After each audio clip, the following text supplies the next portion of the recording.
Hey everybody, it's Eddie J on Crypto. Hope you're having a great day. So, it's time for the Sunday rundown. We had a lot of stuff go on. We have a lot of stuff going on. This week we're going to get some numbers. We've got car sales. We have PMI, I believe. Give me a moment, I'll pull it up. Let's see. Monday is going to be ISM Manufacturing Index. Manufacturing PMI, S&P also on Monday.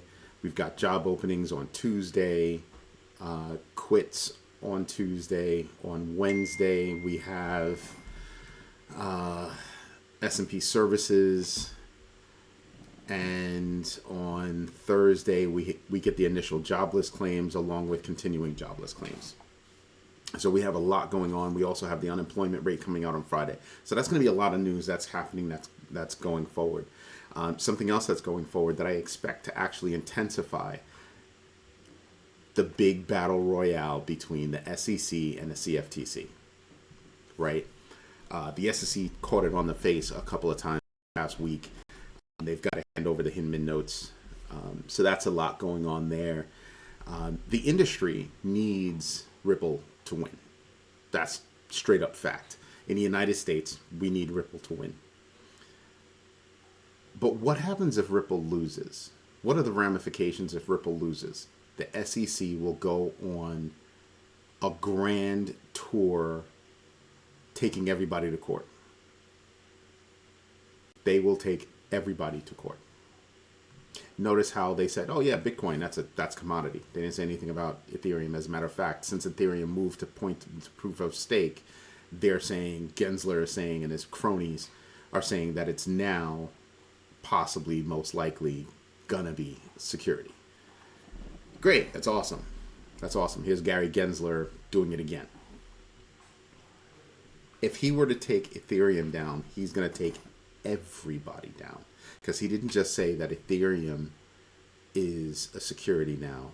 He said everything involved, everything touching Ethereum would be a security. This guy's got to be the biggest freaking moron on earth right now. The global economy is so far down. If Ripple was to lose and he was able to go after everybody else, it would literally rip the hope out of the country with regard to crypto. But what I think they're downplaying a lot on is it would also take the hope out of the country because it would rip the country economically, right? That is.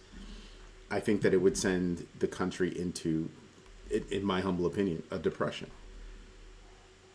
Because it would just be ridiculous. It'd be a long, drawn-out battle.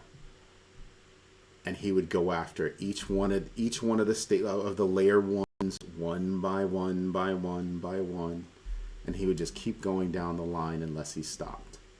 So hopefully he loses the Ripple case and he goes away. If he loses the Ripple case, it's a huge egg on the SEC's face, and I think that opens the door to the CFTC handling regulation.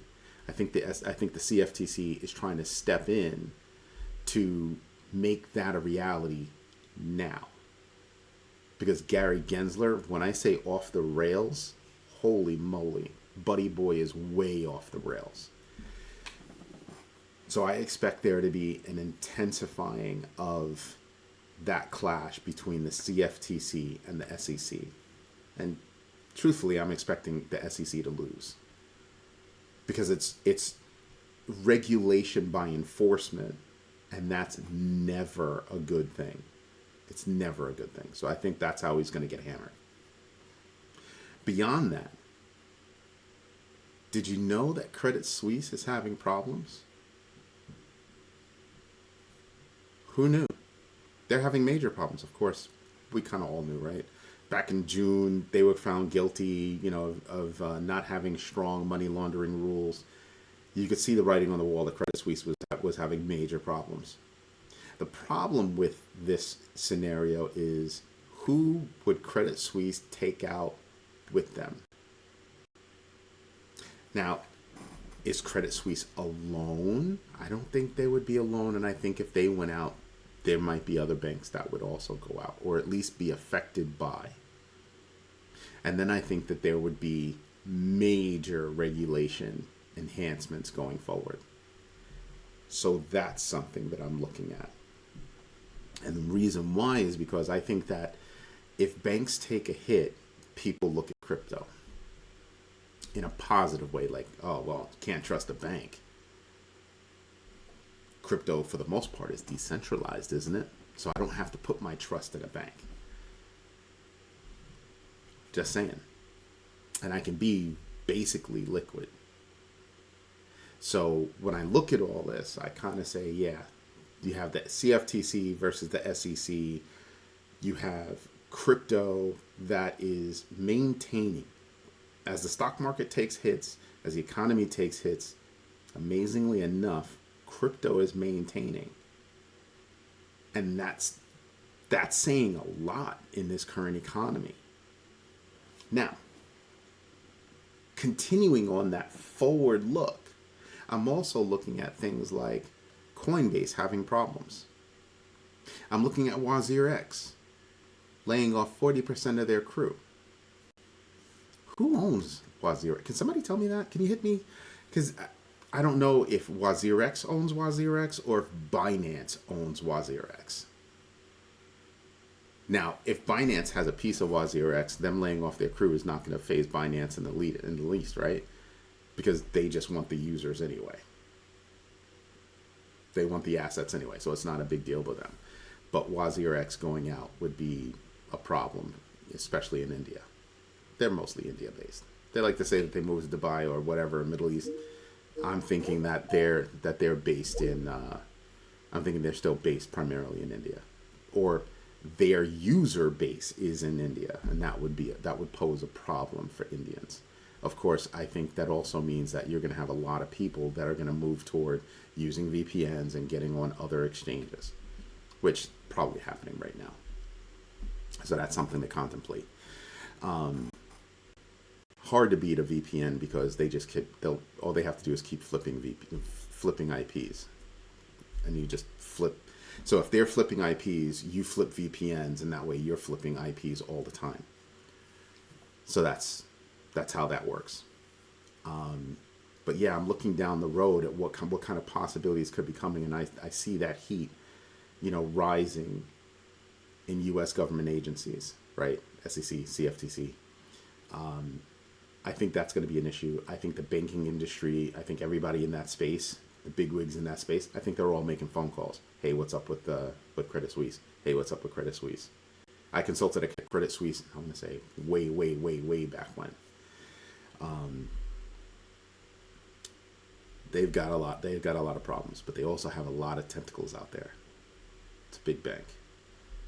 It's not a big U.S. bank, so the impact wouldn't be that big for U.S. banks, but all of the banks are interconnected. So it's not the initial effect you have to worry about. It's that ripple. It's that follow-on effect that you would have to look at. Think Celsius,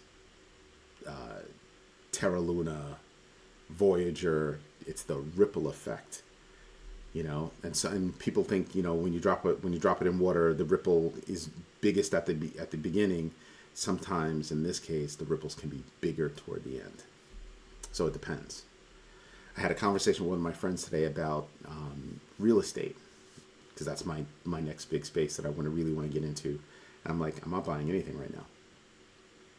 I'm putting money aside for that kind of a move, but I'm not buying anything right now.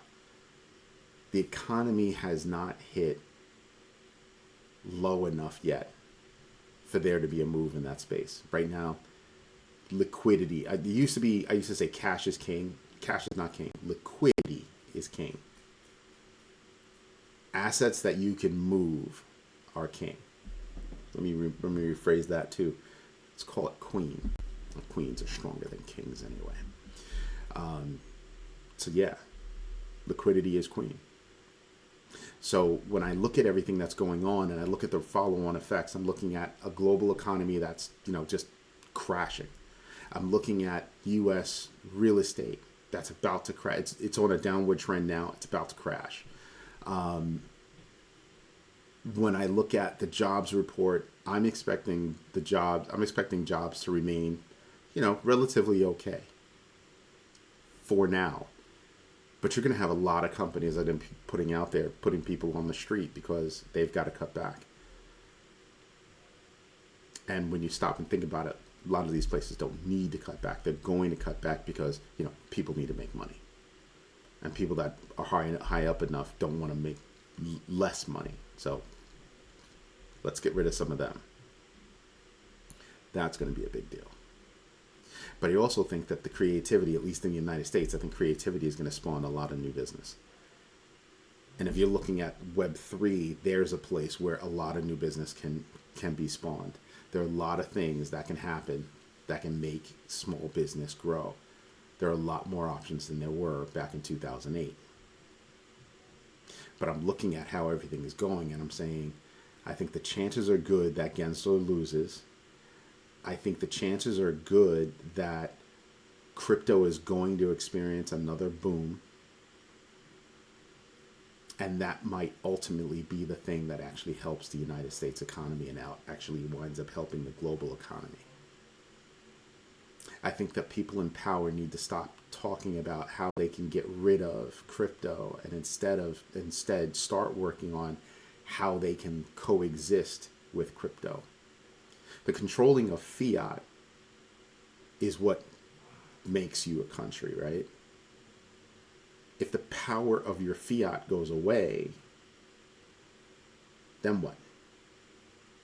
So that's their fear, is trying to figure out what happens. Nobody knows what happens. What happens? There's going to be a more global economy. There is a global economy now. I think there's going to be a tighter global economy. As crypto continues to get adopted and things start to grow, I think that's the direction that things are going to go in. In which case, I want to be positioned as a company, as one of my companies, I want to be positioned to be able to leverage that technology. And as a person, I want to be able to make sure that I'm investing in the right places. Speaking of investing in the right places, you want to know what I'm not invested in? And I said this before, Solana. I'm not messing around with Solana. Solana is a hot mess. So I'm not playing with Solana. They went down again. Yeah, Coinbase had an ACH transfer issue, and Coinbase has that $350 million lawsuit against it. I mentioned that, last week? Go watch that video. You'll find more about it. But right now, I'm talking about Solana. They are a layer one. They're a strong layer one. But to me, they're not a strong layer one if I can't count on your network being up, if I can't count on that infrastructure being available. Because that means whatever I have running on it is useless, not reliable. I would not be moving there. And who was it? Helium that's moving? HNT. Who is that? Helium? I think it's Helium. They're moving over to Solana? Why would you pick Solana? Why, guys? Why? They were down, 1-2 days? Why would you be picking that platform? You're trying to use your 5G network or whatever it is to do. That's not what I would be depending on. So what now? If you're over there, you would have been down 2 days? You're talking about communication. People aren't going to go for that. That's not going to be the thing. So no, I'm not trusting Solana. And I hate to say it, I'm probably not going to trust any projects that are running on Solana that mean anything. So if I'm just using NFTs as collectibles, okay, fine. You could do that on Solana. I'm not going to like it, but sure, do that on Solana. But if I'm using NFTs for memberships and everything else, why the heck would I trust Solana? I'd rather go to Polygon or Cardano or something like that. Polygon most likely for me. But I'm not going to trust a network that's going to be down 1 or 2 days. How would that affect my business? If you've got to do business continuity planning. If you own a business, company, corporation, whatever it is, you need business continuity planning. If X disaster happens, then what? And I'm looking at it and I'm saying, yeah, Solana is not the case. So I really am expecting Solana to take a hit this time, because every time they take a hit, the clock starts back at zero. I was listening to another YouTuber, and he said, well, we're numb to Solana being down all the time. I am not numb. I am not numb to Solana being down all the time. Want to know why? Because I do not rely on Solana. My platform is about to introduce, crypto as a native thing on our platform for payment. Guess who's not on the list? Yeah, that's right. Solana, not on the list. Didn't make the cut. Why am I going to spend the money to integrate that if they fail all the time? Now, if they call me up and they say, hey, we've got a grant, we'll give you a grant to integrate Solana, sure. But I'm not going to make that investment myself, period. We've done it for a host of other coins. We're not doing it for that one unless somebody says, here's a bag of money to go get it done. That would be the only way. That's how much I'm not trusting Solana. I wouldn't trust Solana with anything mission critical. There's so many other, platforms out there that I would trust. So it's a real easy thing for me to go, yeah, I'll just do it on Polygon. I mean, heck, I do it on Ripple. Not Solana. Nope. And that's far reaching because that's a layer one. So how is that going to affect that space, all the dApps that are on there, everything that's running on Solana? How does that get affected? Everybody who's got to deal with Solana, how would that be affected? Again, if you don't have anything that's mission critical, you'll stay with Solana. Anything that is mission critical, you're going to be looking to move. Anything mission critical is going to get moved. That's what I see. And I see other layer ones and layer twos, even side chains, seeing a benefit. Side chains seeing a benefit from that Solana outage.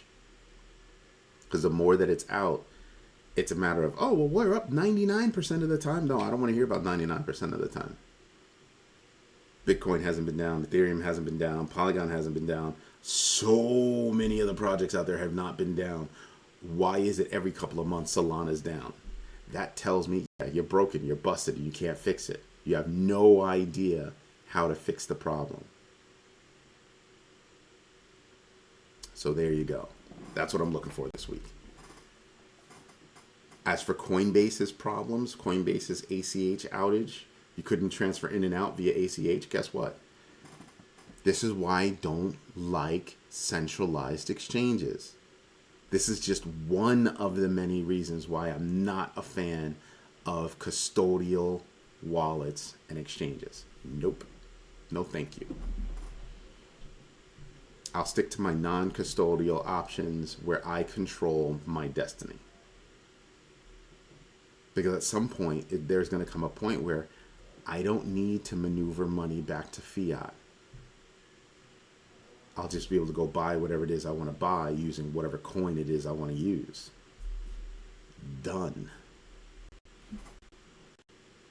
Okay? So that's my Sunday outlook. Pay attention to what's coming forward, what's ahead of us, with the knowledge of what's already happened behind us. So in June, for example, we found out that Credit Suisse was found guilty. In Switzerland. That should have been our first hint that something is awry in Credit Suisse. First hint. And now we're hearing it again. Do your own research. See if you can corroborate what you find with others that are out there.